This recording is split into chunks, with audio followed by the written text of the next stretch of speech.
Well, hi everybody. Welcome to Pivot class number 6. Hi Julie and Rick and Malcolm and Kira Lee and Paula and Belinda, and there'll be lots of other people joining.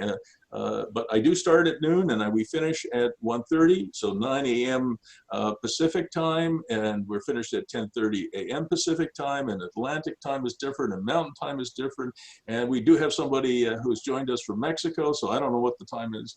But it's now exactly noon Eastern time. And today we're very, very fortunate to have Linda Gary with us. Linda, wave hi. There's Linda, and we're going to hear Linda's story. It's an incredible story. I can't wait to hear it. And I have to tell you, we're lucky to get Linda here because she's on a road trip. She's on her Kawasaki motorcycle. She's in Clearwater, BC right now, and I'll show you a picture of Linda on her hog in a moment. So I'm just going to share my screen, Linda, and I've got a few slides I'm gonna show, and then we're going to do a little Q&A. Okay? Yep. Okay. And we are recording, so that's all good. All right, so here we're going to share the screen, and I'll see if I can blow it up a little bigger.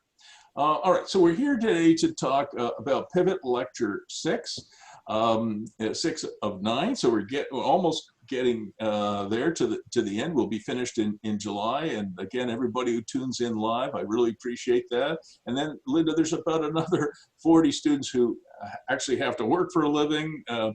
And they watch it in the evenings or on the weekend. So we are recording this. So we're going to hear from Linda. But just before we start talking about Linda Gary and her experiences, which are incredible, I want to mention Erica Godwin. You can see Erica here on the screen. This is Erica. She's a former student of mine. She worked with me for many years, and she's an amazing young woman. I think she's a scratch golfer, I mean, or close to that, and wins all the tournaments, et cetera. And she was going to talk to us today about an amazing technology platform that she built a couple of years ago called Barketing. Barketing is short for marketing, and Barking, which is obviously, it's a site that she created so that people who are dog walkers or pet groomers could have a professional looking website. And she was able to help many, many people across Canada, the United States, go from earning $15 an hour as a dog walker to earning $100,000 a year by having a great website on her platform, having a professional brand, and also learning how to run a proper business. So she's become a young coach in her own right. And the way that a dog walker can make real money is instead of walking one pooch, you can walk, 4 or 6 or 8, I think maybe even 10, but probably 6 or 8 dogs at a time. So you can make real money doing that if you know what you're doing. So Erica teaches these people how to run a real business. And we were going to hear from her today, but unfortunately her mom passed away. And she is a young person. Whenever your mother dies, whether you're young or old, it's a tough day, no question about that. So I know all the Pivoteers who are watching live and who will watch it recorded will send good wishes and prayers to Erica and her family. I hope that we'll be able to reschedule Erica later. So Linda Gary was going to present next month, and she was very gracious to advance her presentation, her Q&A, to this month. And so you can see Linda on the screen with me, but you can also see her in the slide deck. This is Linda on her Kawasaki. And what is the fastest you've ever been on this bike, Linda? Oh, I don't want to say. You don't want to commit any crime, right? Or at least don't want to admit to it. It goes fast, but I drive sensibly normally. Yeah, I'm sure you do, And Linda and I have this in common. I like motorcycles too. I had a Honda SL 125 trail bike that I used to ride, and I had a Bonneville 650, but nothing like this, Linda. This is a fantastic machine. How many cc's is this one? 1,000. 1,000, okay, wow. So anyway, I've got a few slides that I'm going to show just to introduce everybody to what Linda has been doing. And she helped me with these, but I'm going to present them, and then we're going to do the Q&A because I promised Linda that I'd get her back on the road as quickly as we can. So we'll have Linda, I think, for about an hour, and then the last half hour, I've got a few more slides that I want to show everybody. So this is the Linda Gary story. Linda started Linda Gary Interiors, window treatments a number of years ago, and we're going to talk a lot more about that in a few minutes. What are the products and services? Blinds and shutters, drapery and hardware, upholstery and more. And everybody on the call, all you pivoteers, you know that I really like taglines.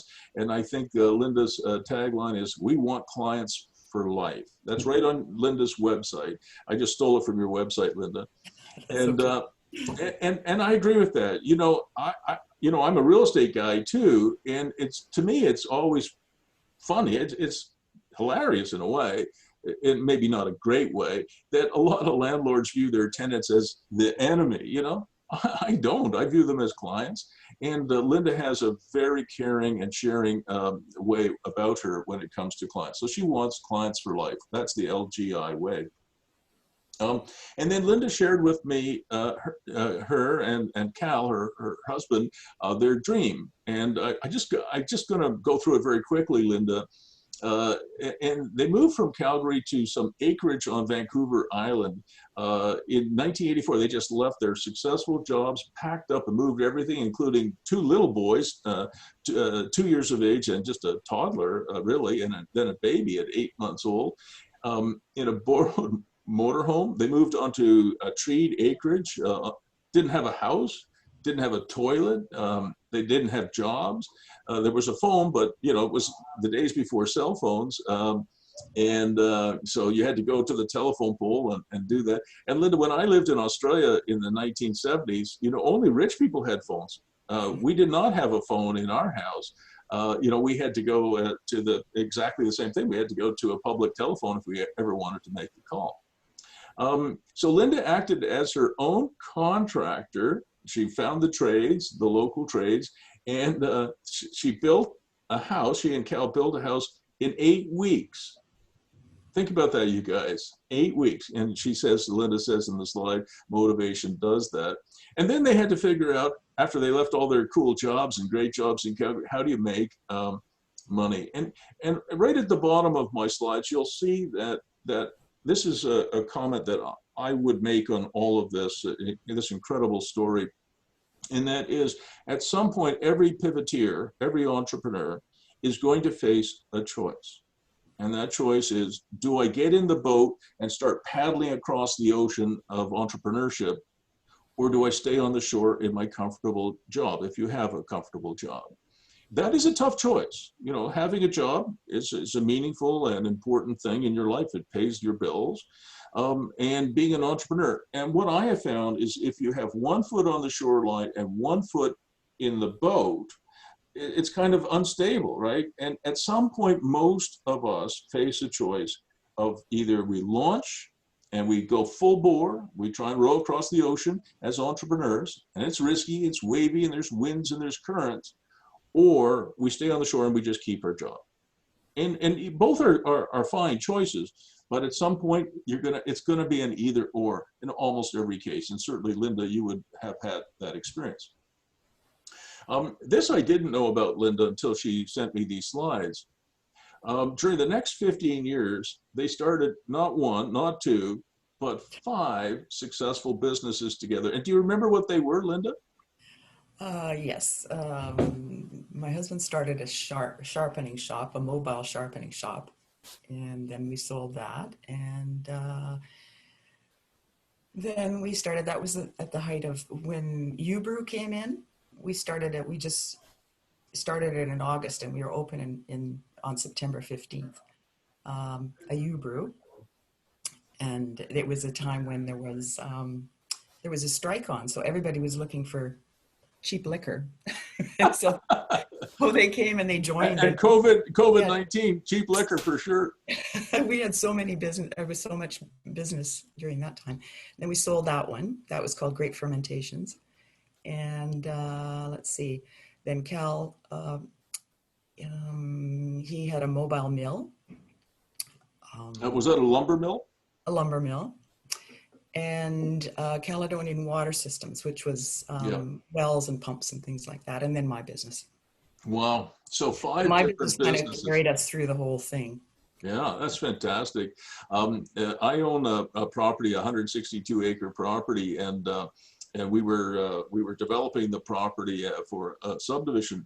But I had an old timer, a really old dude, who had a mini mill, and he asked me if he could, because we were clearing some roads, if he could take out the trees, the hardwood, and create lumber out of it, and some of the softer trees as well. And so he lived on my property while we were developing it for about 3 years, and he made a very good living from his mini mill, Linda. Hmm. Yeah. People in the neighborhood would go if they needed decking or whatever, fencing, and they would buy lumber from him. And I didn't charge him anything. He was an old timer. He needed a place to live. And in fact, he had I let him put a trailer on our property, and he did pass away, unfortunately, in the third year in the trailer. And we had to, he had no Oh, wow. relatives that we could find, and we did have to arrange for his funeral. But for the 2.5 years that he did it, he made a decent living, and he was a very nice guy. And he looked after the property too, to make sure people weren't dumping trash or something on it. So Win-win. you did 5 businesses, and then in 1989, Linda started Linda Gary Interiors, and it's been her PB4L, her personal business for life, ever since, and continuing to this day, right, Linda? Right now, yeah. Yeah. Yes. And the business has been so good for me, Linda writes, and I think it's still ideal for these times. Why do you think it's ideal for these times?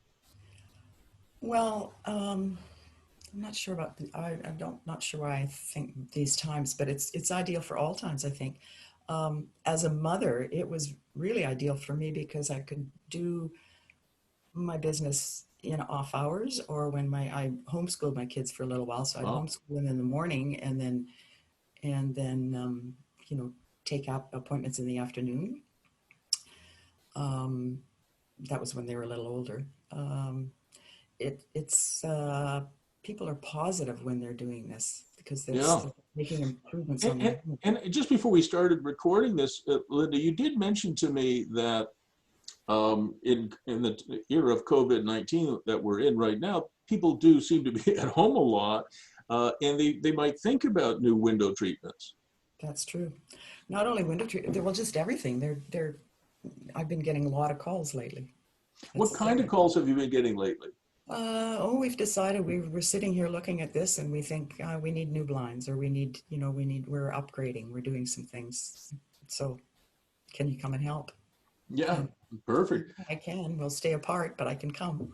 Okay, so we have a dozen questions for you, but I think everybody on the call has fingers, right? Everybody has fingers, and there's a chat box. So if there's a question you want me to ask Linda while we've got her, before she gets back on her hog and takes off from Clearwater, BC, type your questions into the chat box, and I'll ask them of Linda. So the question that I had, I don't think I've ever asked you that, is how did you come up with the idea in the first place for Linda Gary Interiors? Well, actually, I have a degree in interior design, and Oh, um, when I got out of university, I went to Europe for a year, and then I came back, and there was a job waiting for me at the contract department of Eaton's. It used to be called Eaton's Contract Sales, and what Eaton's Contract Sales did, it was kind of a division of the T. Eaton Company, but it wasn't the retail department. I didn't even know about it when I was in university, but they did um, contract things like hotels and motels and restaurants and all sorts of interior design and supply and installation of a motel from the ground up, everything, carpet, draperies, that sort of stuff. So there was a job waiting for me. They had phoned the university and asked if there was anybody that they knew. And I started there and learned lots of stuff. And I was actually selling there. So I would, this was in Alberta, in Calgary, in what year? Anyway, um, uh, somebody says there's no sound there. yeah, don't you worry about the chat box. I'll Okay. worry about that. Okay. So anyway, my job there was to get builder reports and phone. I'd find out if a motel was being built. There was people, development permits, actually. I started from that, and I'd cold call developers and say, I hear you're building a motel. Do you need help with it? We'll do the interior design. We'll supply everything. We'll give you a price. And I was so busy during that time. So I learned, I learned the business, and I learned how to cold call. I learned how to put things together. And then when my husband wanted to move, because we had previously bought this, we were living in Calgary, we bought this acreage on Vancouver Island. And so he thought it was a good time to move. And I thought, no, I'm making pretty good money here. I like it here. But he wanted to move. So I thought, okay, we'll do it. And so we did. And then we had no income. But it just that I had all these skills and he had skills too. So we had to. So that's why I chose that. I had the contacts with all the suppliers, and they knew me, and so I just continued on. Yeah, perfect. I mean, if you think about it, you have some education, you have some skills, you have some contacts. But the other question I had for you, were you passionate about it? Well, I was passionate about surviving. I wouldn't say I was passionate about the business, but I am. I love it. I really love it. But I don't think that was what really kept me going. It was probably, no, I guess I am. I like it. You know what I like about it? It's not the design business. Design, I can take it or leave it. I love meeting the people. Yeah, that's what I was hoping you would say. And that's what I'm passionate about. I love going out and meeting a new person. Yeah. You've all, I've known you a long time now. You've always struck me as a people person, and I think that's really important. I coach one entrepreneur who hates people, and I won't say if it's a man or woman, doesn't matter, but this person just hates people, and I trying to work with that person to sort of bridge that gap, because being a people person really helps in my opinion as an entrepreneur. So okay, there you are, you're on Vancouver Island, you left those great jobs, and you got no money, and you built a house in 8 weeks, and all this other stuff's happening. How did you finance the startup? Well, actually, I think I probably left something out when I think about it now, because when I moved from Vancouver Island, I asked the Eaton company. They had a Eaton's contract branch in Victoria, so I asked if I could work there, back and forth. And Victoria is like an hour and 15 minutes away from where we were living, and so they said yeah. And so I worked Tuesday, Wednesday, Thursday there. Kind of got to know Vancouver Island that way, but it was too much travel. Yeah. And then I kind of just moved into it. So I had a little bit, not very much income. I was making very little income, but I remember the very first job I got on my own. I asked the guy for a deposit, and it was a decent, I maybe took more than half deposit. Wow. And that's how I used it. I just used the deposit and kept on going. So so obviously some of the financing came from a customer. So if you quote a job and it's going to be $5,000 and he or she gave you $2,500, that's helpful. Yep, that's right. Did you have any trade credit? In other words, from some of the suppliers that you're ordering drapery from or blinds from or whatever, did you have some? Well, just short term, but not long term. Well, what do they give you, 30, 60, 90 days? 30 days probably, yeah. Yeah. I didn't have to pay in advance because they knew me. Yeah, exactly. So let's say Linda got an order for $5,000 and she took a $2,500 deposit, and then maybe the equipment cost, $2,000. She would have enough cash from the $2,500 to pay for that, but she had 30 days. And maybe if you could get the product installed in that 30 days, you wouldn't actually have to pay the trade contractor from the $2,500, you'd pay them out of the last $2,500. That's right. Now that's another thing that's important about this business, is that it's quick turnover, really, usually, because you get them, you order it, you get them. And not only do I like this business because it's always, they're short projects and you go on to the next one. That's really good. Turnover. They're quick turnover. That's great. How did you know it was the right idea? Entrepreneurs, and you're an entrepreneur, and you had started 5 businesses before. you know, how did you know it was the right idea? Maybe you had 10 other ideas. How did you know this one would work? Well, it was working. I guess that's what it was. The others were they were all okay, but this one was working, and I enjoyed it. It seemed to fit into my lifestyle. It fit into what I had to Yeah. do in the day, and people kept phoning, so I just kept doing it, and that's why I'm still working. Is because people are still phoning. Yeah, and I will share this. I won't share all the details, but Linda has shared with me her current financial position, which is quite a strong position. And would you say, Linda, because I know you own some real estate, would you say that this personal business for life of yours contributed to a strong financial position? Totally, totally, yeah. And it was yeah, it actually was the business that kept us afloat for the whole time we were married. My husband passed away. I don't know. My husband passed away 6 years ago. So Yeah, I wasn't going to ask that, but thank you for yeah, clarifying that for the people but who are watching. it did kind of, it was the income for a lot of the years. Yeah. The personal business for life generated significant income. And then I know, because you shared it with me, that you bought a number of, investment properties, real estate properties. Why did you add real estate to your kind of activities? I just wanted a diversified kind of uh, getting closer to retirement. I thought I would like to have something that was paid for that I'd get income from. And so And I has that started worked doing out? small things, but not. Has that worked out okay for Yeah, you? yeah, it has. It has. It's Yeah. been fun. So Linda, I asked Linda to come on because the two things that I preach, Linda, my next life, I'm going to be a preacher. I'm coming back as a preacher. I'm sure of it. Because, I am a bit of a, preacher. And what I preach to people till they're sick of hearing it is that for most people, having a personal business for life and some real estate investments, your own home and maybe a few rental properties, maybe some land, whatever, that is the way that for a lot of people, it's the right way to take care of themselves. I did share a story, I think, with the Pivoteers earlier, but it's worth repeating. After the Senators went bankrupt in the mid 2000s, and Linda, I had to restart my career.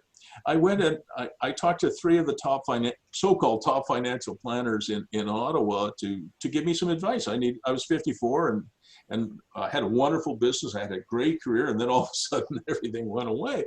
And I went and I asked them for advice, and the advice I got from them, they were trying to sell me horrible mutual funds and all kinds of other things. But the one I remember the most was this one guy was going to sell me a life insurance policy as my investment. And it was going to cost me $10,000 a month to buy this life insurance policy, which he said was a great investment for me. He didn't disclose to me that if I had been stupid enough to actually sign that deal, and by the way, $10,000 a month was more than I was making then, so it all would have gone to him, he would get an $80,000 upfront commission. At that point, I said, holy smokes, I'm going to have to create my own plan. And my own plan, as you know, is to own a personal business for life. In your case, Linda Gary Interiors, and to own some real estate. And you've done that. So you're my poster girl for that. Well, hardly, but anyway. All right. So were you scared of failing? And where did the courage to start actually come from? Well, it happened so gradually that no, I wasn't scared of failing. It was more, we started the others, I would say the other businesses, I was more scared of failing. But we just jumped in and just thought, well, we have to do it, Would you agree with me that on this business, Linda Gary Interiors, your instinct told you this was going to work? Oh, yeah, I think so. Like in your gut, you felt, yeah, this is going to work. Well, I already had the experience in it. And so I just knew that, that it may not be a fast way, but it was definitely a stable way to make money. Okay. And what I've said to everybody, all the pivoteers, and there's about 71 of us in total, Linda, is that if your head is into it and your heart is into it and your instincts tell you this is probably going to work, it probably is going to work. But if your head says, you've done some analysis, I'm not sure about this, and your heart's not really in it, you're not really passionate about it, and your instincts are saying, whoa, I'm not sure this is going to work, probably it's best not to do it, right? So I think in your case, all three were in alignment. You've told me a little bit about how you found your clients, and one story in particular I was hoping you would share today was how you would read, I think back in the day, you'd read the newspapers and you'd see an announcement that somebody was putting up a 30-unit apartment building somewhere in your area. Tell me about what your marketing was like and what you did when you saw something like that. Well, because I had been in the contract business before, I actually felt guilty every time I drove past a construction site. I felt guilty if I didn't go in and talk to them. So even to this day, if I see plywood on a thing, I think, oh, I should go and talk to them. So I kind of trained myself to actually know what was going on and make sure I went and talked to the person that was involved. And that got me so much business. One of my, let me see, I got a lot of business from the school board over years, and that was from just a personal contact. I talked to a guy that was a neighbor, and he said, oh, I'll put you in touch with so-and-so, and I went and talked to him. And so you just have to be able to go and talk to the right person, and if it's not the right person, just go to the next one. But talking to people personally, especially in a small town, but it works in big towns like Calgary and Victoria too. You talk to the right person and you get the right, you just put a price in and then put a price in next time. And it just, they get used to you and you get the business. So I think you would say that, you have to, you can't be a shy person in entrepreneurship. You have to be able to put yourself out there. Well, you don't have to be pushy, but you do have to just tell them who you are and just be nice. And I mean, I know you know that I say this, but you have to actually care about, you have to actually talk to people as people. They're not, you have to care about what they care about, and you have to want to help them rather than want to sell something. Right. I think you say it. I think you say it in your slides even better. You say, before you care about the sale, care about the person. Yeah, that's true. Well, that's not me. That was in your slides. Yeah, a little later on. I just think it was a beautiful way of exactly how I feel. So Linda, if you go on and make 10 presentations, would you get 4 out of 10 sales? Would you get 8 out of 10 sales? 10 out of 10? I would say that people that phone me usually have decided they're going to buy something. And when they phone me, I would say 9 out of 10. Wow. Now that's a lot better than your coach. If I send out 10 coaching agreements, I don't get 9 out of 10, unfortunately. Well, Bruce, that's lately too, because I've been around a long time, and people. A lot of them are repeats and things. So I understand, but still, that's 9 out of 10. Just so everybody on the call knows, 9 out of 10 is probably the highest closing percentage I've ever heard. Yeah. Well, that's lately though, So Linda, you get partly because I don't go out unless I know I'm going to get it. No, I'm not buying that at all. But okay, let's just deal with the 1 out of 10. When you get a no, do you get depressed by that? Do you feel bad? No, I mean, I actually, I feel bad about it, but I don't let it get to me because. So if you don't get a sale, are you down for an hour, a day, a couple of days? No, not at all. Not at all. I just think, especially sometimes I think, well, that wasn't really my customer anyway. Good rationalization. So I'm with you on that. People who I work with, if somebody doesn't want to have any coaching from me or doesn't want to do a course with me or whatever, or doesn't want to hire me as his or her realtor, the way I look at it is I am disappointed. I'd be lying if I didn't say that, but I'm disappointed for maybe 10 minutes. And then I rationalize it a little bit differently. I say, that just frees me up to do other things. So that's my rationalization. Right, exactly right. I do work with some people who, when they get a no, they it really hurts them. And I think all of you guys, all the pivoteers, you have to be prepared to hear the answer no, and not to fall apart or get depressed. You know, you can use a rationalization like Linda said, you know, that wasn't going to be the right customer for me anyway, fine. Or my rationalization, which is it just opens up other doors that I didn't even know were there, right? Well, and for me, I just think I want to deal with people who want to deal with me. And if they don't want to deal with Beautiful. me, if they'd rather deal with somebody, sometimes I think it's not even that they don't want to deal with me. They just got a lower price from somebody and think, okay, that's fine. If they want to deal with me, then I want to deal with them. But I mean, they're free to go somewhere and I'm Okay, happy. we've got three questions here from Oh, thank you. Pivoters. So the course is called Pivot, and everybody, student I just coined the term, they're now Pivoters, right? So from Julie Bird, she says, how difficult or easy was it to find suppliers and distributors for the products that you wanted to supply? Well, yeah.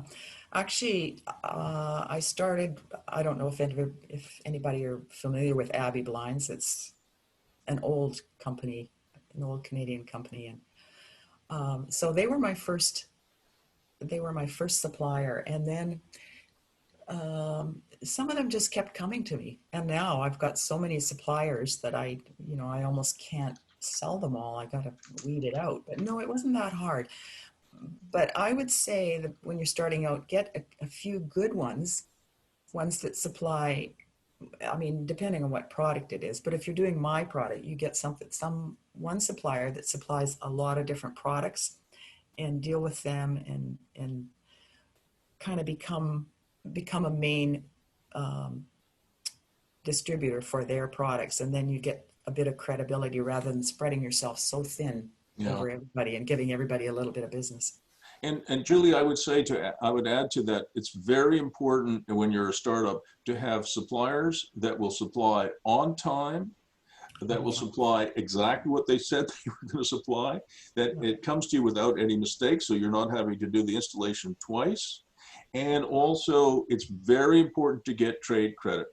So, you know, Linda had 30 days to pay, but a lot of the people that I coach, I wasn't coaching Linda back in the 1980s, but had I been there doing that, I would have seen if some of her suppliers would in fact extend terms interest-free for 60 or 90 days. You know, back in the day, not anymore, but Home Depot would extend to contractors that I coach 180 days interest-free up to $100,000 for some of the new startup renovation companies. And think about that. It's like getting $100,000 from your bank without any interest. So finding suppliers, Julie, that you like and trust, and getting trade credit from them, at least 30 days, but hopefully 60 or 90 or even 180 days can be great. Another question came from Barbara. She's also out in British Columbia. How did you get your phone to ring? 9 out of 10 times is unbelievable. How did you get your phone Well, to ring? but this is now, right? But before, well, the other reason this business was so good for me was that it gradually got bigger. So the first time I had one order, and maybe it was another 2 weeks before I had another order. Pretty soon, it started to, go. And I don't know how much I did the first year, but I mean, in 35 years, it wasn't all big, believe me. Um, the phone didn't start ringing probably for like a lot for maybe 10 years, but I did advertise then. As soon as, oh, you know what I did? I did Welcome Wagon. I don't know if anybody remembers Welcome Wagon. You're probably not old enough. I There's some, remember. but Welcome Wagon was something where you paid a lady who is a Welcome Wagon lady. It was kind of a franchise, I think. Yeah. You paid her and gave her some little trinket. She would go to all the new people that were moving into the neighborhood. Somebody moved into Duncan, they would phone Welcome Wagon for a welcome call. And the Welcome Wagon lady would come over and give them little things from all these businesses. Go and see them here. Here's a notepad from Gary Interiors. It had my name on it. And here's a key that you can go and get done at the key locksmith shop. That sort of thing. And so we paid that, plus we gave them a notepad or something, and then they'd phone. So that was one of my first marketing things. And I thought, well, it was such a good thing because people were moving in, they needed blinds. So So, Linda, I'm just going to jump in. One of the young roofers I coach, his name's Mike. You know what he does is he will walk into an older neighborhood and he will just look at, I mean, this is the simplest market. He would look at somebody's roof and see it's a mess, right? I mean, it's easy to see that the asphalt shingles are curling up and peeling off and the roof is probably leaking. And he would just leave a door hanger there. The next door, he would walk another few feet. The next door had a brand new roof. He wouldn't put a door hanger on them. They don't need a door hanger for another 20 or 25 years. And he was, today he's in his 30s. He's a multi-millionaire. I don't know how many crews he's running. It's incredible. I think he's doing 300 or 400 new roofs a year. I think maybe even 500. At $20,000 a roof, that's a $10 million a year business. And he's done very well. But his marketing wasn't any more complicated. And Barbara, this is just for you. It wasn't any more complicated than walking around a neighborhood. And for Linda Gary Interiors, you'd walk into a new neighborhood where all these new houses are, and you know that every one of those houses is going to have a blind, or they're going to end up putting a sheet on the windows. Yeah, that's true. And I did that because I'm sure you did.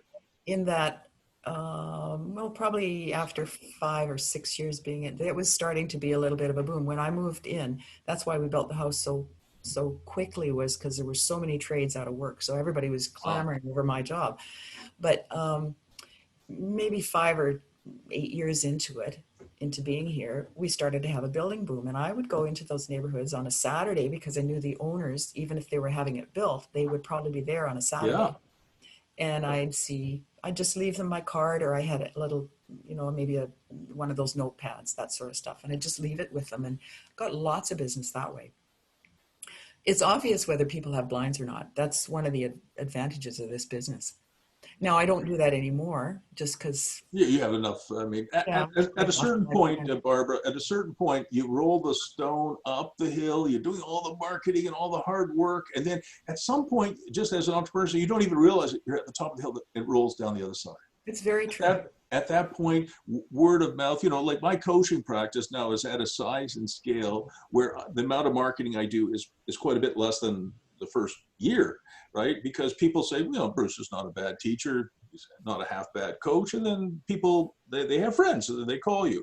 So I think that's something. And then something else that I think Barbara is saying in the chat box, which is really kind of neat, and I want to point out to you, is that if you do a door hanger, there's no reason why the front of it can't say Linda Gary Interiors or Mike's Roofing Company, and the back of it could have a bunch of the suppliers on it. It could have some of Linda's suppliers on it, and they might pay a little bit of money. So even your door hangers, guys, could be kind of sponsored, and maybe the cost of putting those door hangers out there could become negative, if you see what I'm getting at. That's very true. All right, so we have another question from Kent. Let me just see. Yeah, this is a good question, Kent. What are your thoughts, Linda, on the impact of e-commerce on your business? Is Amazon going to put you out of business? Oh, well, I think, I don't think Amazon will. No, I don't think anything will put me out of business, but I mean, unless I want to go out. But places like blinds.ca and they've made a difference, but people are still looking for personal service. There are a lot of people, and one of the things that I do is I make it personal. I give them advice on what they need. I mean, good advice. I'm not trying to give them advice just to get the sale. A lot of times I'll say, you don't need them here, put them here, or something like that.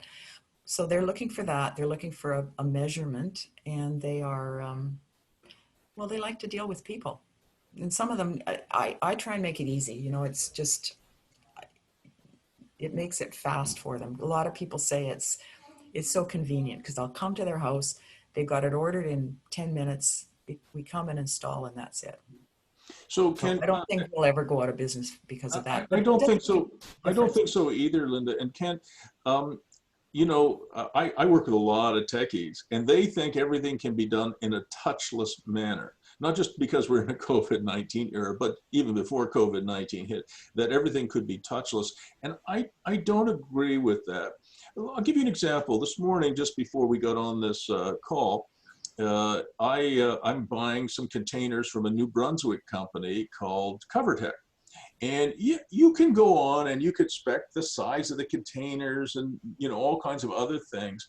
But even companies that have what I call a physics engine on a website. So Linda could have a physics engine on her website where people can measure their own windows.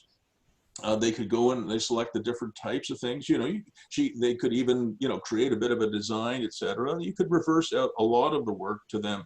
But even then, I still think Linda's right.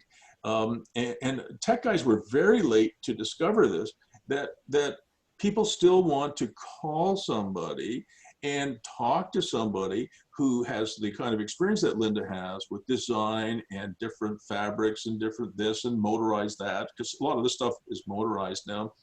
And, you know, talk about sun angles and solar irradiation and how do you do, you know, a zillion and one questions. They still want to do that. So a lot of the tech companies, even Amazon, I think is like working on a convenience store, you know.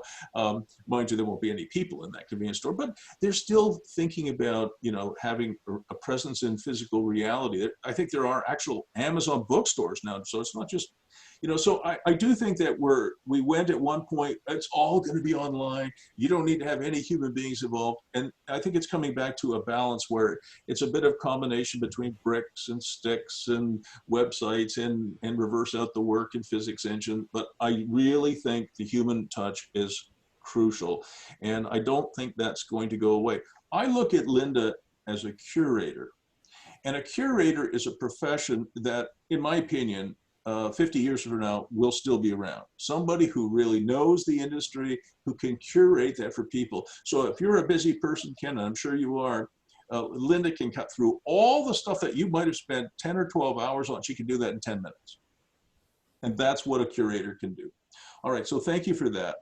All right, on to more questions for you. And we're going to get you out of here in about 20 minutes, okay, Linda, because I know you have to get back on the road. So what were some of the fail points that you might have faced along the way as you were developing Linda Gary Interiors? Were there some you know, issues and problems you came up and said, wow, if I don't solve this problem, this could be the end of me? No, I can't remember any, but you know, I've had things that haven't worked out. You know, maybe I don't know, maybe having to replace something that was not looking good. And I always kind of looked at it, I mean, it's not really answering the question, but if I did have a problem with a person or, you know, with something that, you know, somebody didn't like what they got, I always figured that it was well worth spending, I don't know, I could spend $500 on advertising and it's gone right away. I could spend $500 on fixing something for a customer and it's not gone. It's there forever, and I'll get way more advertising out of that. So you put customer service as a high priority? Is that what Well, you're kind of almost yeah, as a high priority. I'm like, I want to make sure everybody is completely happy when they leave or when I leave them. Yeah. But I said that once, and I said, I want to make sure you're ecstatic when I leave. And then I thought, well, maybe that's not how I want to put it either. But I think so. I don't know what the stats are, that if you make 10 people happy with your service, you know, probably 10 other people are going to hear about it. If you make 10 people unhappy with your service, 100 people are going to hear it. Oh, for sure. For sure. So I do think that there are companies out there. Tony Shea was one of the founders of Zappos, Zappos.com, which is an online shoe store. And who would have thought you could make an online shoe store successful? But his only differentiator, Linda, was customer service. When people call Zappos and they get somebody on the line, I mean, sure, you can order stuff from Zappos without any human, you know, touchless. You can just say, oh, I like that pair of boots. I'm buying that. Here's my card, $200. a couple of days later you get. But if you have any questions whatsoever, you can call their customer service center, and you'll get in touch with people who are pretty funny, pretty funky. There are no preset, you know, they don't have like a script that they have to stick to. They're just human beings. And they are allowed to spend as much time with a customer, as they need to. And Tony Hsieh built that company up from almost nothing to a $1.2 billion a year business, Zappos.com, selling shoes. And he sold it to Amazon for 1.2 billion, one times revenues. And the only different, and the reason that Jeff Bezos and Amazon bought it was they wanted that customer service experience. They wanted to bring it into Amazon to spread it throughout other parts of the very big empire that Bezos has created. And I thought that was just having good customer service and caring about your clients, which clearly you do, is like a strange idea. When was the last time you called, you know, your local utility and you thought you had a human being on the other end of them? They just have scripts, and they just want to get you off the phone as quickly as possible. You don't even get a person. Well, sometimes you can't get a person, but even if you do, they're just like, wow, you know, they're like, they might as well be robots. So I do think that was a pivotal moment for you when you realized customer service was a differentiating point for you. All right. So do you have an exit plan for Linda Gary Interiors, or is this literally a personal business for life? Well, it seems to be turning into that. Over the course of the last 5 years, I've thought of selling, and I thought, well, no, I don't want to sell because I really like it. And I had a company in Victoria approach me to ask if I have a showroom. I don't know if everybody knows, but I have a showroom downtown that I own. It's a condo in an apartment building. It's the bottom, kind of a strip mall underneath, and it's not that expensive, but it's great because I let Purelator have a key for it. They can drop things off. I have a lot of fabrics and things in there, but it's closed when I'm not there. And it has a sign on it so that it's advertising, and it costs me for the strata fee, it cost me $200. So really to have, and then the taxes for it. And then, well, of course, because I own it, I mean, I've paid for that, but still, the advertising then cost me a couple of $100, and it's my big sign. Where did I start for that? What was I answering for that? Oh, what I'm doing. So I had a company in Victoria approach me to see if I wanted to either sell or, split business somehow, because they would use my showroom. And I ended up, we just parted ways because I just couldn't see that it would work. I think that's a good answer. I mean, to me, it's a personal business for life. It is, yeah. And I've talked about this at great length. And when Linda first started coaching with me some time ago now, she was talking about selling it. Is it okay with you if I talk a few numbers, Linda? I just thought it wasn't worth it because so just keeping it open. Yeah, so if you don't mind, can I throw out It's fine. few numbers? Okay, so Linda, was doing $350,000 a year in sales and taking home between $125,000 and $150,000 for Linda a year. And, it's not the worst thing in the world that ever happened to a person to have something that she likes, maybe even loves doing, that she has the skills at, and she can make, up to $150,000 a year for herself without necessarily having to work 3,000 hours a year. And she is a people person. So I asked Linda, what if you were going to sell it, what would you sell it for? She said, well, I might get $50,000 or $100,000 for it. So let's just do the numbers together. Okay, Pivoteers. So Linda has a business that she operates and gets her a decent income of $10,000 to maybe $15,000 a month, or maybe not quite that much, but anyway, in her jeans. It's not that much now, by the way, because but in the past. So it's a bit. It would not be worth it to sell it for 50. Yeah, and so if Linda sold it, say, for $50,000 to somebody who wanted to buy it, and she put that $50,000 in the bank, and she got 1.5%, she would get 750. Is it $750 a year? Or what's 1%? Yeah, she gets $750 a year. So why would you trade, say, $125,000 a year from a business that you like for $750 a year? I said, or even if you got 100,000, you put it in the bank, you'd get $1,500. So it just didn't make any sense to me. So I said, Linda, hang on to it. I mean, do you recall that conversation, Linda? Yeah, I do.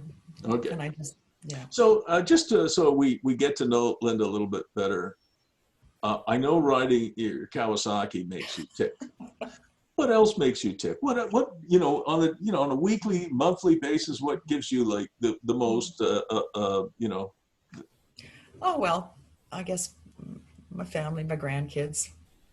That's, Yeah, I'm with you on that. yeah, family, grandkids. I take guitar lessons. I'm not good, but I like doing it. So you're a good person to have around a campfire. Well, no, because they don't have electric. Well, I guess an electric guitar and a Kawasaki kind of goes together. On a business side, what makes you tick? Uh, I even when I was in Eaton's contract sales, I would not get so much worried. I'd not get so excited about the money that I was going to make off of the sale. I got excited about the sale because it was kind of a challenge. So when I get a big Yeah, sale, I wasn't even thinking about the money. The money was a bonus. right. So I think that's what makes me tick. I'm with you on that. I mean, if people do any sales of any kind, when you make the sale, it's not just about the money. Money is great. We all need money, but it's the fact that it's almost like an affirmation that, oh, gee, I actually do know what I'm doing. Well, it's kind of a challenge that you've you know Yeah. succeeded in. Yeah, and one of the things I would say to pivoteers about sales, because I've taught a lot of sales courses, is that if you think of sales as selling things to people who don't need what you're selling, then every sale is a confrontation. It's going to be horrible. What I say to you is what Linda has said to you, and that is when she goes and sees a new house is being built and they need blinds, or a new 25-unit apartment building is being built and they need blinds. What Linda is doing is she's going there and she's offering to solve a problem for them, right? Yeah. Like we said, to shorten up maybe a 12-hour process of doing it yourself into something that could take as little as 10 or 15 minutes. Oh yeah, this is what you want here. This will work here. No, that won't work. This will work, and this is what it'll cost you. Well, that's too much. Well, we have something else that'll work. So Linda can solve a problem. So I look at selling as providing information to people who need that information, who need some of that curation stuff that we all can do if we know what we're doing, and that's the assumption here. And so when I go into a sales situation, I'm never embarrassed or shy. It's never a confrontation. If they don't need what I'm selling, then that's on me because I've misjudged the situation. So there you go. So sales is an affirmation of you that you do know what you're doing. Money is an exchange of energy in a way, and don't ever apologize for being a salesperson. We all need sales. IBM needs sales. Where would IBM be without sales? They need sales. Trust me on that. Verizon, AT&T, TELUS, Bell, we all need sales. So salespeople are providing useful information and curation because they know what they're doing and they can spec things much quicker than perhaps anybody else can do. So I think you I need just that. thought of something, Bruce. Yes, ma'am. Um, so I have three sons. This is kind of on sales, and it might be helpful for pivoteers too. I have three sons, and they're all in business. Well, no, they're not all in business, but one of them is in the heat pump business, and the other one is in the plumbing business. And I've and my one son's in the Air Force. But anyway, I've told the ones that are in the trades the secret. You if you can sell something as well as supplying your labor for something, you're going to make more money, because you can hardly work the amount of hours. You can't charge enough. So in my case, I was an interior designer. I can't charge enough for interior design. There's no way people are going to pay me, and no way I would charge enough for my interior design expertise. I would feel guilty charging as much as I want to make. But if I have expertise and I'm selling them something Perfect. that they need as well, that extra money that I'm making on that will keep everything going. And I've always told my sons, you need to sell something as well as. That's So beautifully, beautifully put. And something else that Linda and I have talked about is negative cost selling as it relates to blinds. And let me give you an example of that. Say Linda shows up and introduces herself to the owner of a new 25-unit apartment building. And she says, I sell blinds. And the guy says, hey, I can get blinds anywhere. And Linda says, well, wait a second.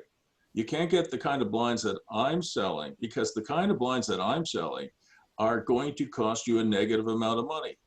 The owner says, what the hell do you mean a negative amount of money? Aha! If you don't put professional blinds on your 25-unit building, which is a beautiful building, I have to admit, you're going to have some students who put a marijuana flag on one window to have some privacy. Then you're going to have somebody else who puts a Canadian flag, and then somebody else who puts a Venezuelan flag up. Somebody else puts an orange bed sheet up. Somebody puts a green bed sheet up. Now, all of a sudden, the curb appeal of your building is crap, and it just looks like hell. You've got a beautiful new building here, and you've got 25 different window treatments, and they all look like heck. Instead, you buy Linda Gary interior spec blinds. I'll do everything. We put them in there. You're going to get better tenants. You're going to get better tenants who pay more money. You're going to get tenants who stay longer. It's going to increase your revenues a lot more than the cost of the blinds. And so it's going to be actually a negative cost. And then he says, or she says, the owner of the building says, Linda, where do I sign? I've never tried that, Bruce. Yes, you But have, it is a good Linda. idea. You didn't call it negative cost selling back then, but yes, you did. You absolutely told people, Yeah, if you don't have professionally installed blinds in this 25 or 30 unit building your building that's is true. going to look I like have done that. Yeah. you absolutely have, because you told me that. But you didn't use the term I negative didn't cost call it selling. negative cost selling. No, No. no, I know that. That's my term, and you only learned about that when we started coaching together. Right. Last question for you, Linda, and then get back on the road. Last question. If you had to do it all over again, right back to the early 80s or late 70s, what would you change, if anything? I don't think I'd change a thing. I during the last 5 or 6 years, I was thinking, or maybe the last 10 years, I was thinking maybe I should have gotten bigger, or maybe I should have, hired more people. Right now, I don't know, we didn't mention it, but I just use contractors for doing things. Like I have a blind installer who just contracts per unit on the job, and the same thing with my seamstress.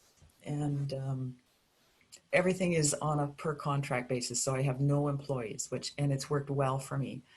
But over the course of the years, I've thought maybe I should have opened up maybe I should have opened up a drapery, a big shop, and then I'd have something to sell. But I think I've made the right decision. I wouldn't change anything.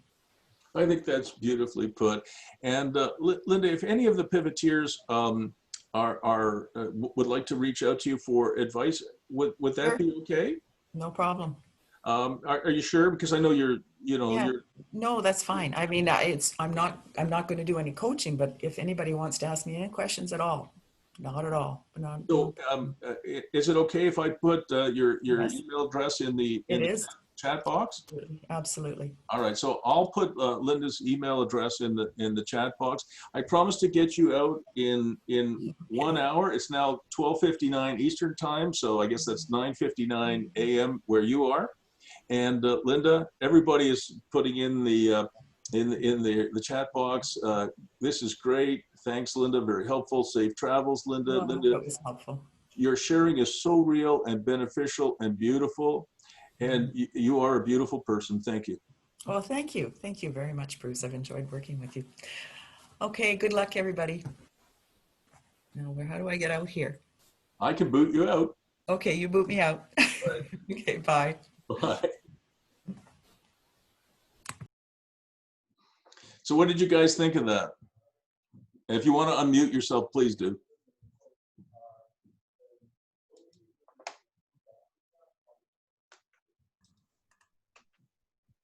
And does anybody want to comment? Please feel free to unmute yourself. Barbara, go ahead. I really enjoyed her, and because she's clear, concise, and you know, you can just tell that's really authentic. And I'm not going to use employees either. I did this previous in another business, which was very easy to start compared to this one.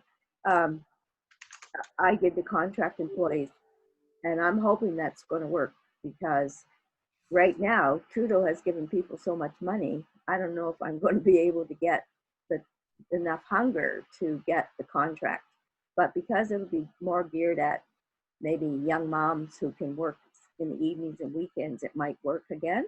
And that's my plan. So that's my next level after this issue that's happening the first part of next week, is to find those people. I don't have as much reputation here in BC as I did in my other province with people. And it worked very, very well to have the contract employees. I really like that. Yeah, I think that's a good idea too.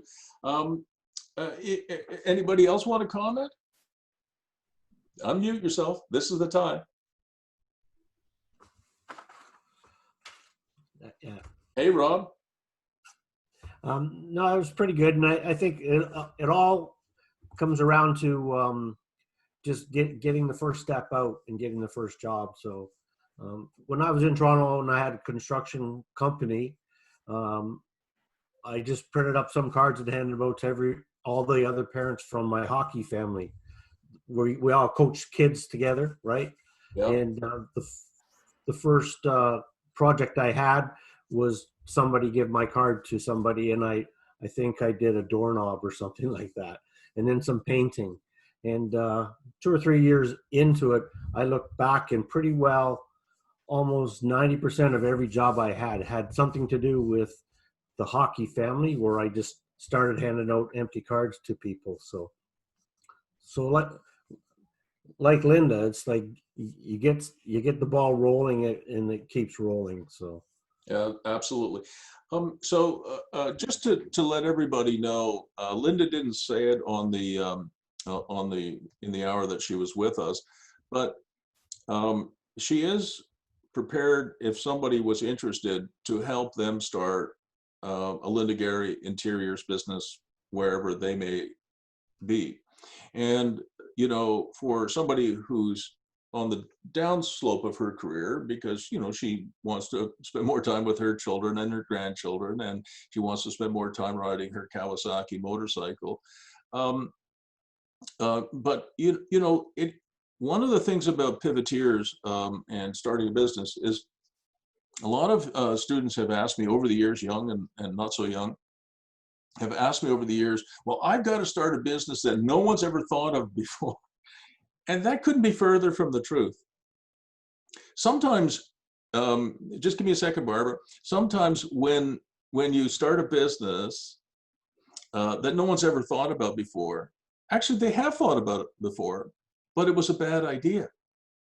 And so you start a business and it's brand new, at least you think it is, and it doesn't work because even though you might think you know the market, you are not the market. Whoever you are not the market. The market is always right, even when it's wrong. And so if you start a business that no one's ever heard of before and it's brand new and you think this is going to be a slam dunk, it's the next you know, hula hoop or the next frisbee or the next Facebook, maybe it is, but the hula hoops, the Facebooks and the frisbees and the trivial pursuits come around less often, in my opinion, and I've done some calculations on this, than winning the Lotto 649. Think about that. The odds of having a runaway viral success like Facebook, like the hula hoop, like the frisbee, like Trivial Pursuit, is about 1 in 34 million. And I think the odds of winning the 649 are actually a little better than that. So what you can have is you can have a very ordinary business like selling shoes online, like Zappos does, with one key differentiator, which is that truly have great customer service, or in Linda Gary's case, that she curates this space for people who are busy and need help. That can be enough. And to do $350,000 a year and put $100,000 to $150,000 in your pocket every year cannot be the worst thing that ever happened. And Kent, that question you asked about automation and e-commerce was a good one. I am absolutely sure that, if Linda were 10 years younger, that she could put a physics engine on her website and allow people to play around with her design, a design engine. So they could see what, this window looks like with blinds, with drapes, with other things that might be there. But I'm also sure, because I do a lot of this coaching now, that people who are potential customers are still going to want a human touch in many, many cases, maybe all cases, but certainly most of them. So I think she could do more with her website or an app, but I don't think that by itself is enough. I coach enough tech guys to know that they are actually, going in the other direction. Barbara, you wanted to add another comment. You have to unmute yourself, Barbara. You have to unmute yourself, kid. I muted you. I'll unmute you. Okay, I've unmuted you. Okay. One of the tech guys said to me yesterday, like, one of my niches, I believe, is my ultraviolet lighting machines. And he said, well, what's stopping someone else to go out that are in a similar business and buying it and competing with you? And there isn't anything to stop them from sourcing the same equipment that I'm looking at. I'm looking at California and India for this equipment. But to me, I do not believe that other people will know how to use it. But what I have to find out, and I'm going to get a hold of a friend of mine in the government, is how to certify my contractors for the use of the ultraviolet equipment. And that's going to have to be my niche. Like, see, there's always something that comes up. Like when he threw that at me yesterday, I felt like he just tossed me against the wall and splashed me like one of those globs of gel or something. And then I said, no, that's not going to be the way it works, because I don't believe that anybody has my level of expertise in infection control and that. I completely buy that. All right, we're going to switch gears now, Barbara. Julie, are you still there? Yeah, unmute yourself if you don't mind. Maybe I have to unmute you. I don't know. Just put your cursor. There you go. Thank you. So how are you doing today? Oh, I'm doing great. I'm doing great. I was contacting some suppliers for myself too, which is part of my problem. All right. Is your daughter around? Is Addie around? Not right now. She's just out on the property. She nipped out to check on the goats. Oh, check on the goats. Okay. Yeah.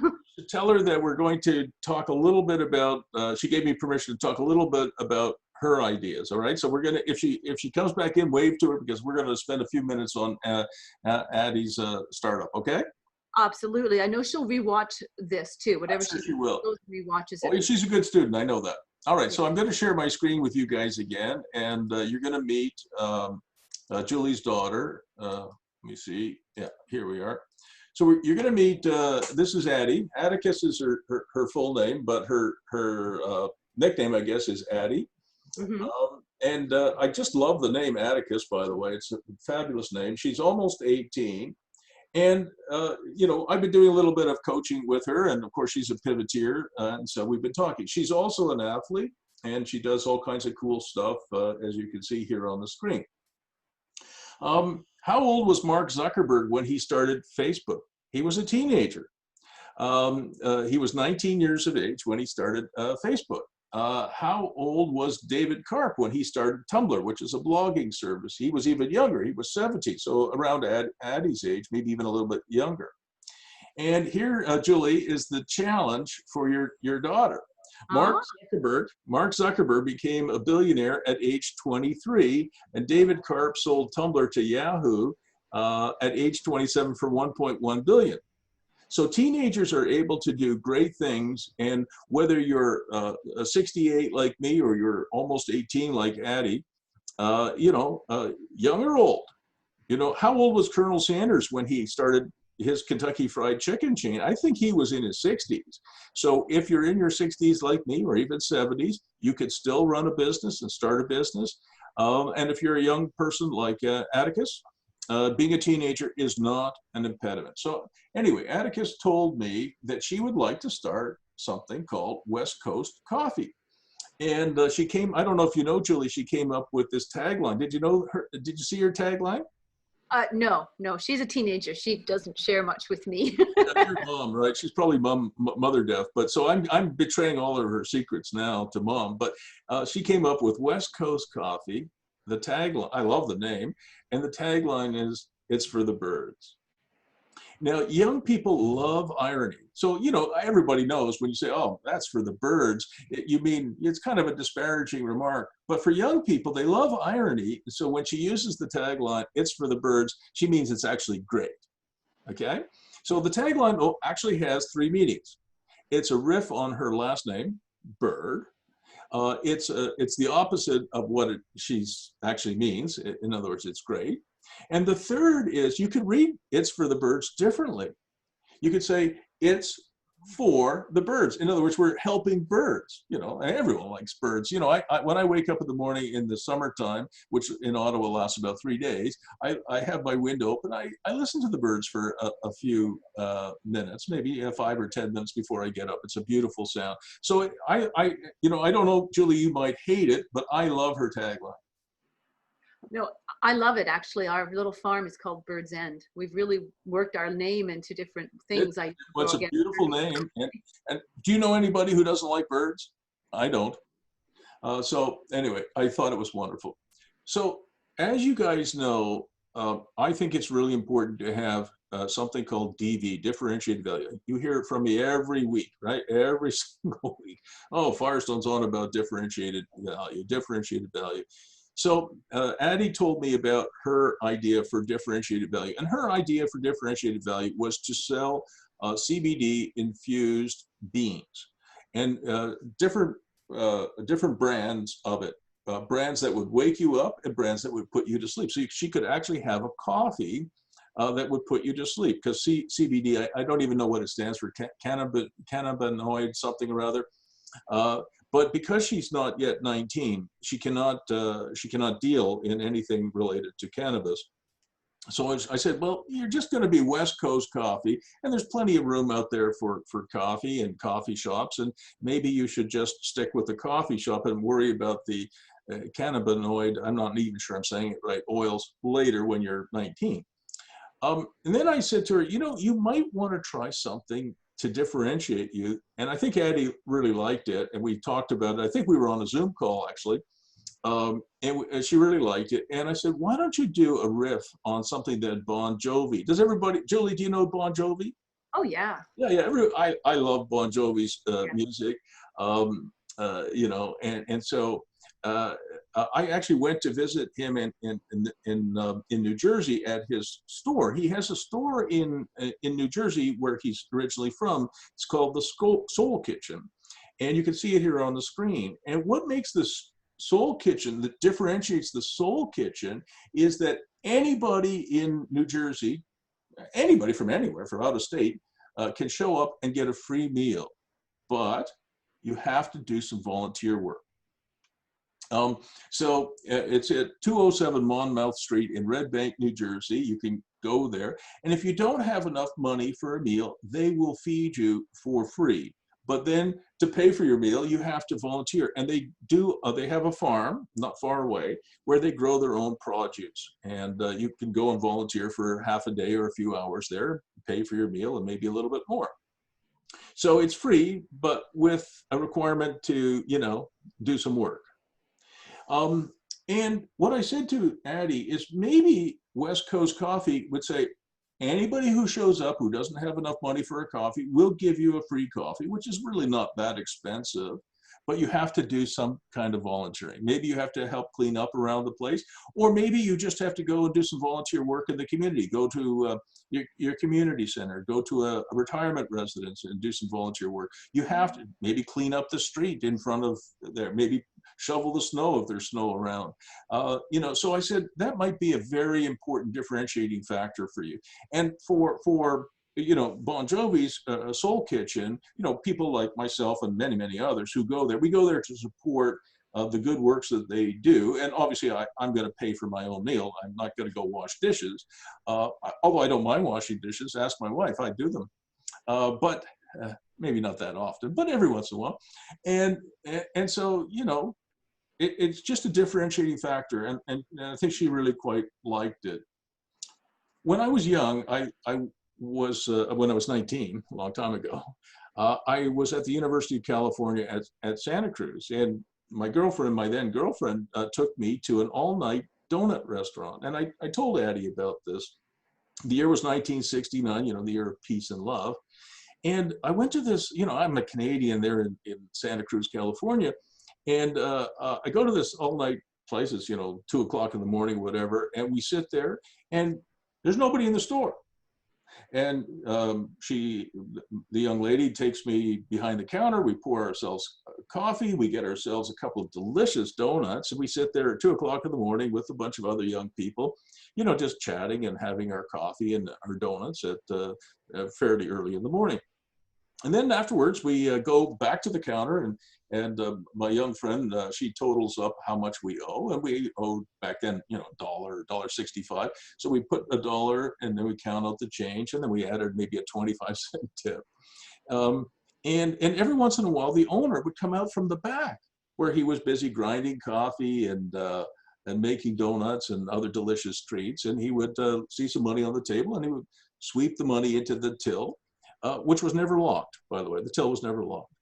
And so what I tried to convey to Addie, and I've conveyed to many other people, is that you probably couldn't use this model today. People might just steal all your money. I understand that. But there are elements of you know, I think John Lennon said, you know, the more more love you give, the more love you get, or something like that. And I thought, whether it's the Soul Kitchen that Bon Jovi has, you know, established in New Jersey, and I think there's a few other locations now, or it's West Coast Coffee, the idea of giving coffee to people who need it for free, provided they do a little bit of work, I think that is a beautiful thought, at least, and I think she agreed with me. Then Atticus asked me a question. Okay, well, that's great, Bruce, but how do I get the money together, you know, to open up my own little coffee shop and start something going? And I said, well, you're going to want to bootstrap this business, because maybe she could go to you, Julie, and say, Mom, can I have $500,000 to start the business? And Mom will check her purse and probably say, well, maybe she says yes, but probably she's going to say, well, no.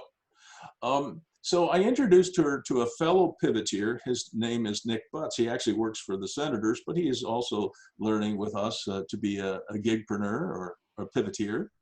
And he's going to start his own business. And his business is going to be Scrip. You may recall that I talked about Sean the handyman.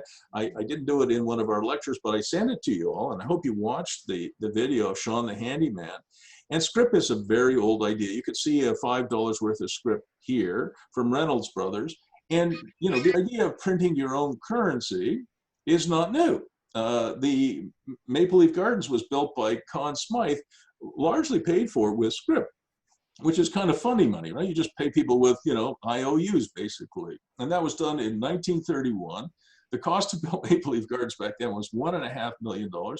And they did it in 6 months. Amazing. Now, Scrip is not just for small businesses and startups. Here is a big company called Disney. They have several $1 billion of this kind of Scrip out there. And the exchange rate for $1 Disney dollar is $1 US. And there, Mike Eisner, who's the CEO of Disney, told me years ago that, like 30 years ago, there was $1.2 billion of Disney dollars out there, you know, in some kid's drawer that had never been redeemed. So think about that. They print those things for maybe a couple of pennies, and they sell it for $1 US, and there's over 1 billion of them, probably today, much more, that has never been presented at a Disney park for, you know, for cash or for services. So that's pretty cool. Money for nothing, right? And Canadian Tire, I mean, I bet you everybody on this call, if they had to go around their house and look for it, they'll have some Canadian Tire money. So it's not really that new an idea, all right? This is another example I gave earlier in the course of Tracy Clark. And she started Bridgehead when she was a young woman. She was a little older than Atticus is now, Julie, but not that much older. And I don't know how many shops that she has right now, but it's over 15. And I said to Addie, if you're going to, go actually start West Coast Coffee, it's for the birds. Your goal is to at least do as well as what Tracy has done, which is 15 Bridgehead coffee shops in Ottawa and Toronto. She started this business because she actually bought the business out of bankruptcy. The bankruptcy trustee was asking $650,000 for it, and she paid $35,000 for it because he couldn't really sell it to anybody else. And here's the leader of the Indian independence movement, Mahatma Gandhi, who said, if you don't ask, you don't get. So don't be afraid of asking for a deal, right? We're pivoteers. Somebody's asking $650,000. I helped Tracy offer $35,000 to the bankruptcy trustee. That's all the money she had. That's all the money she was going to pay. And eventually he agreed. And then years and years later, after Bridgehead had grown quite a bit bigger, she wanted to build this roastery that you could see in a very trendy part of Ottawa, Westboro. And it was a $15 million investment. And she needed $3.5 million of equity, and the rest she could borrow from a bank to build this beautiful new flagship roastery and coffee shop. And she was offered $3.5 million by a fund out of Toronto, but they wanted to own 30 or 40% of her business, and she didn't want to sell the business to them, or even 30 or 40% of it. And so she decided to launch a campaign called Plant a Bean. And when she told me she was going to sell this script, the funny money that I've been talking about, the Disney dollars, the Canadian Tire dollars, only in this case, Plant a Bean Bridgehead dollars, she was going to sell it in denominations of 250, 500, and $1,000. And I said to her, wow, those are big denominations. But if people are spending, going to Bridgehead 4 or 5 times a week and spending $20 a week, you can spend $500 worth of a gift certificate or script in, less than half a year. $250, you might spend it in, 12 weeks, right? So, and the neat thing about it was she would give the people who bought this funny money from her, she would give them a 20% discount. So sure enough, I won't go through all the details, but sure enough, what happened over the next short while was she sold $3.5 million worth of this, face value, and gave everybody a 20% discount. Well, that's pretty good. You don't get 20% at your bank. You get 20% from Bridgehead, which was great. But it doesn't actually cost her 20% because the cost of pouring a cup of coffee is much less than the face value. So even though she's issuing script at a discount, she's still making money on it. I don't know, Julie, if that makes any sense, but that's what that's how it actually works. So what I said to your daughter was, you should work with Nick Butts, who's going to launch this business. He's going to launch a business which will actually provide a script as a service. And she could sell, a script in a future business for West Coast Coffee, $50, $150, $250 at a time. And I bet you there'd be a lot of people who would take it up. And that's one of the ways that she could get enough money to actually open her own coffee house, if in fact that's the direction she decides to go in. So I wanted to show you her model. She gave me permission to show it. And there are as many ways to self-capitalize or bootstrap a business as there are ideas, stars in the sky. I mean, there's just 1,000,001 different clever ways of doing it. This is just one of them. And I wanted to show you, I liked her model. I like differentiating it somehow, and maybe with the Bon Jovi model. And I like the idea of following in Tracy Clark's footsteps. She became a very wealthy woman. She was very young when she started, and she's now middle-aged.